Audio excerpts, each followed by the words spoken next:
My boyfriend won $20 million in the lottery and immediately broke up with me. Our social classes are different. You're too low for me. Then he turned around and hooked up with a coworker. I laughed. He forgot that the lottery ticket was from the previous draw. I rolled down the window of my Maserati and said to them, "You two are way too low for me. Let's break up." Luana just won $20 million in the lottery. Daniel stood in front of me, his expression smug as he spoke those words. "All because of that?" I asked, looking at him. "Of course. You've probably never even seen that much money, have you? My mom says there are different classes of people. Now that we've made it to the top, you and I aren't on the same level anymore." I couldn't help but laugh.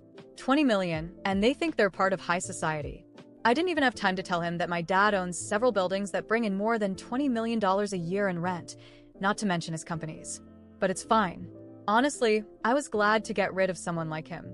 Better to cut ties early.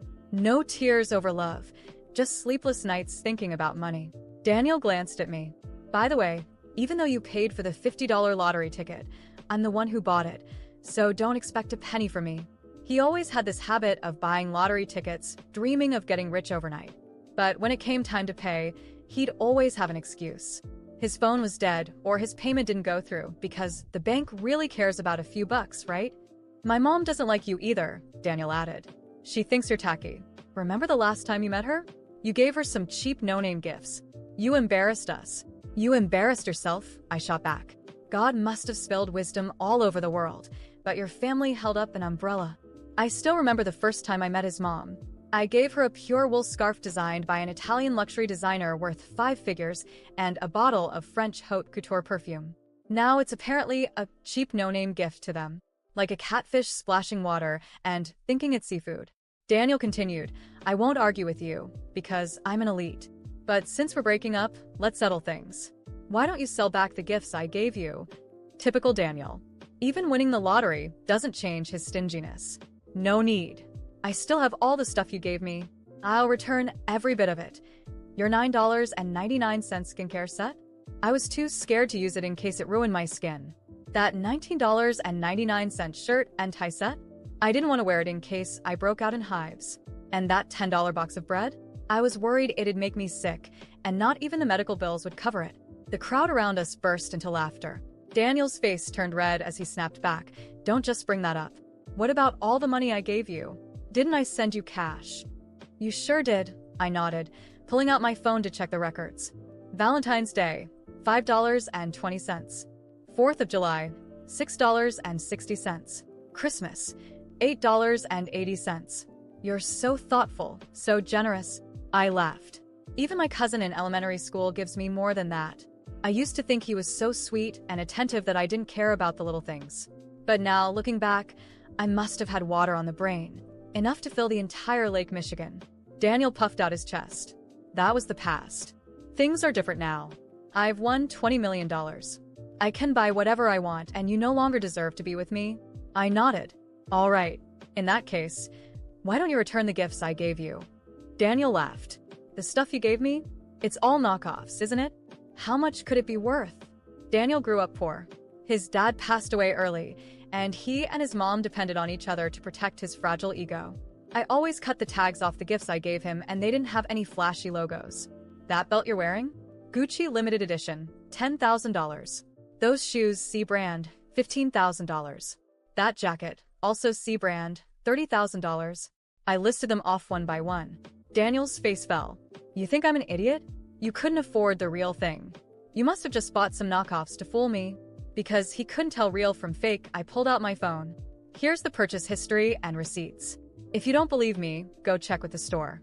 And the scarf and perfume I gave your mom? They weren't any cheaper than the stuff I gave you, but I'll let that go.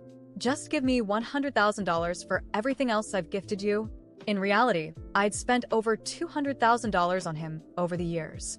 But if I asked for that, his mom would probably make my life a nightmare. Daniel gritted his teeth. "Who knows if what you gave me was real or fake? Let's call it $50,000. I'll give you $10,000 now, and the rest once I cash in the lottery. Fine by me, even though it's a drop in the bucket compared to my bank balance. Who says no to more money?" After receiving the $10,000 in my account, I stood up and said to Daniel, "Thanks, Daniel. That's the first time you've been so generous. He looked pained, but still spat back. Good. Don't ever come looking for me again, loser. And don't ever try to contact me. I'm afraid your bad luck will mess up my fortune. I nodded vigorously, making sure he saw me agree. After Daniel left, I told my driver to bring my Bentley around from the garage. I'm done pretending. That night, Daniel posted on Instagram. There were 2 photos, one of a lottery ticket and another of him taking a selfie at the Maserati dealership. The caption read, "Just focus on working hard and loving yourself. Luck will follow you if you smile enough." I almost gagged on my dinner. As I was about to delete his number, something about that lottery ticket caught my attention. The numbers weren't fully visible, but the draw number was clear, 381. However, the winning numbers for draw 381 didn't match those on his ticket. I quickly checked the results online and realized Daniel had mistaken the previous draw's numbers as the winning ones. He must have watched a replay or checked the wrong draw, thinking he'd won $20 million. This was about to get interesting. I couldn't wait to see his face when he found out the truth. While taking a break at work, I overheard Bianca, the office gold digger, bragging to a coworker. "My boyfriend just moved into Ridgewood Heights." I froze. What a coincidence. My dad had bought me a place there too, though I rarely stayed. Since Daniel worked nearby, I had given him a key to use the place when he worked late. I told him it was rented. He moved in without a second thought, never questioning how the rent probably cost more than his monthly salary.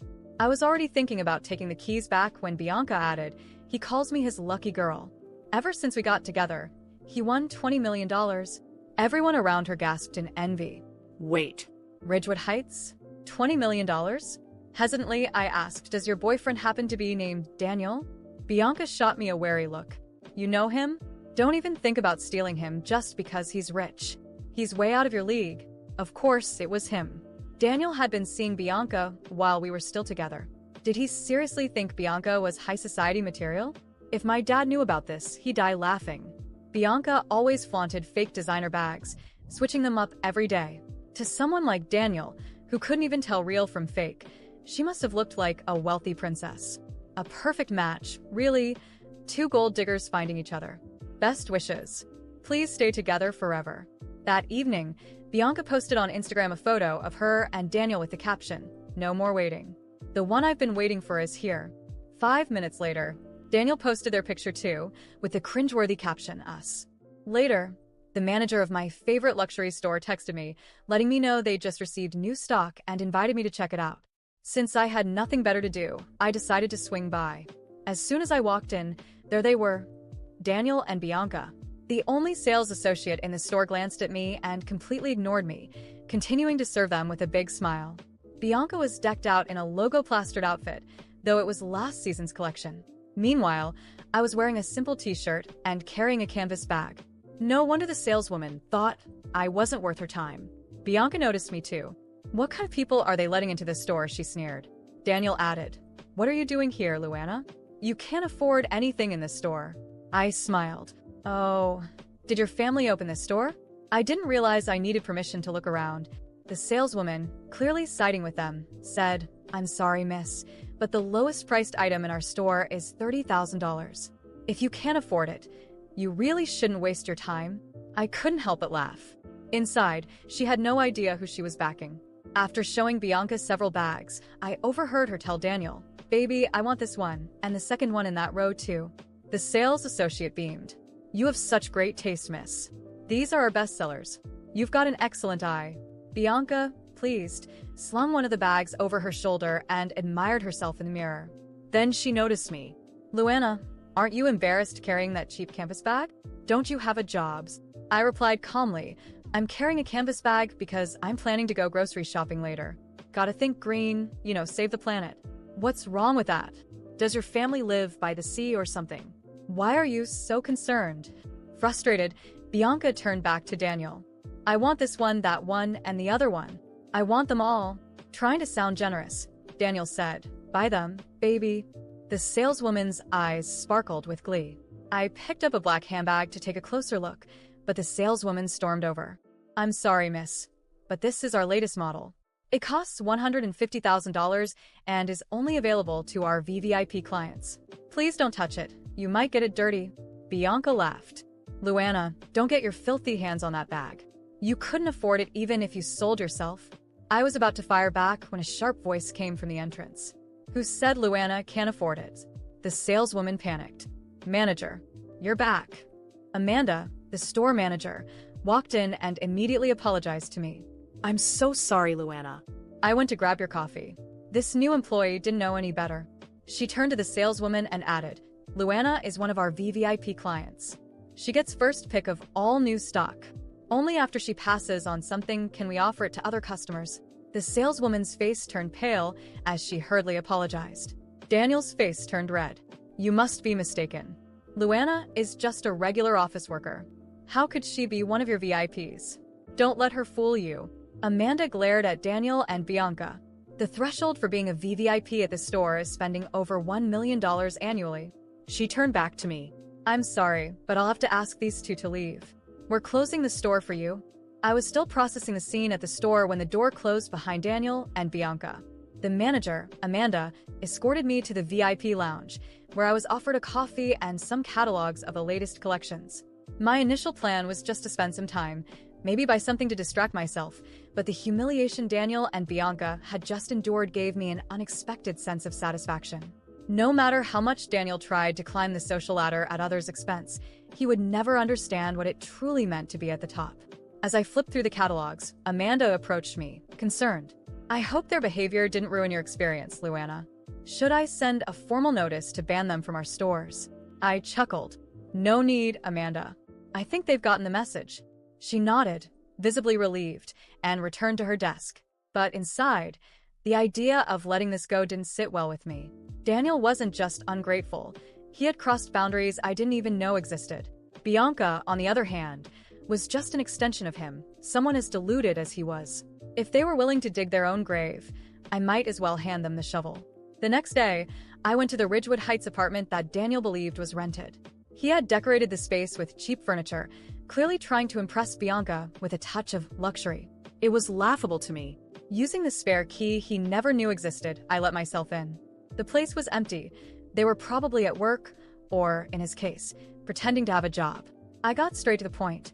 I changed all the locks and left a formal notice in the lobby stating that the rental agreement had been terminated. While finishing the last adjustments, the building's maintenance guy approached me. Oh, so you're the owner? Mr. Daniel requested some changes to the apartment. He said it was a gift for his girlfriend. I smirked internally. What kind of man renovates a place he doesn't even own? Don't worry, I replied, smiling.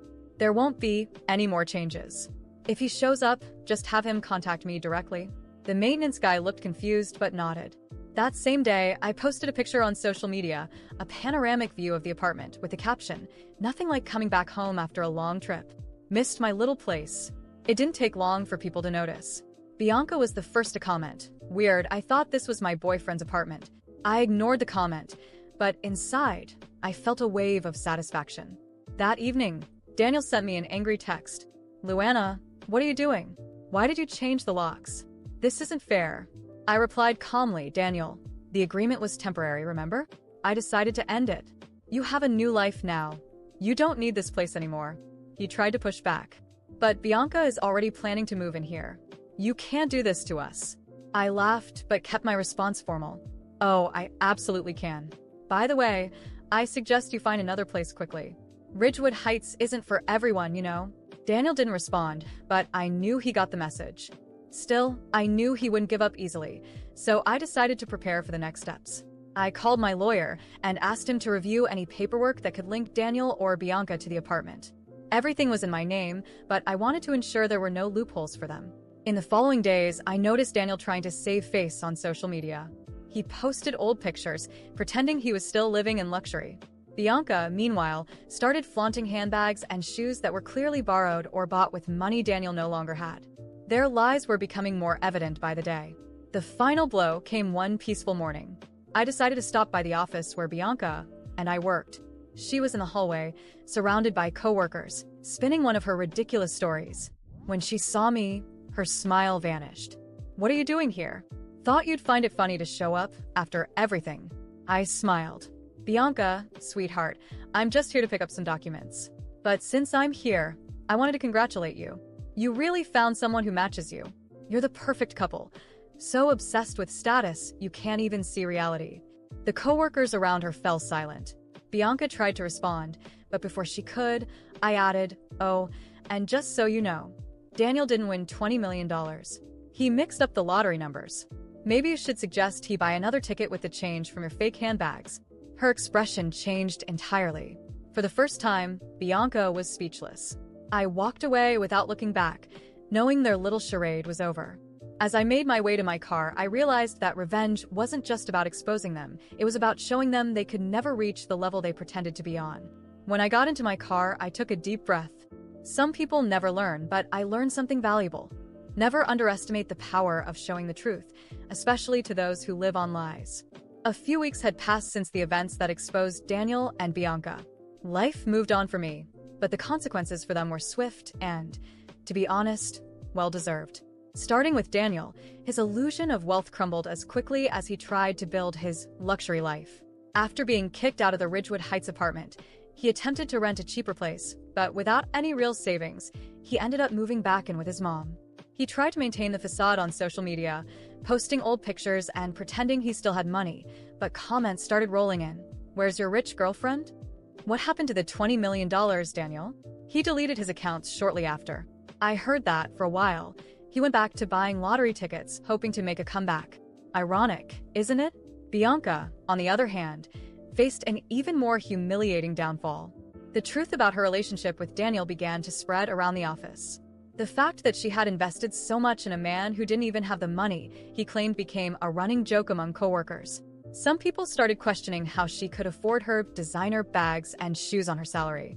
Eventually, she quit, unable to handle the stares and whispers. Rumor has it she's now trying to find another wealthy boyfriend, but her reputation precedes her. As for me, life has never been more peaceful. With the apartment free again, I decided to turn it into something meaningful. I converted the space into a kind of refuge for young women starting their careers who need a place to stay. Knowing I'm doing something valuable with what Daniel used as a way to show off has given me a sense of fulfillment that no amount of money could buy. Social media? I'm still active, but my posts haven't changed. I continue to share small parts of my life, but without any pretense. That's something Daniel and Bianca never understood: the power of quiet confidence and authenticity. My life doesn't need to be displayed to be remarkable. In the end, the lesson I've learned is clear. Some people don't want to grow. They want to skip steps, even if it means stepping on others. But time has a funny way of setting things straight. Daniel and Bianca learned that the hard way, and me? I learned that the best revenge is moving forward, keeping your head high, and letting the universe take care of the rest. I close this chapter with a sense of relief. Not because I saw them fail, but because I know I'm finally free of them. Completely.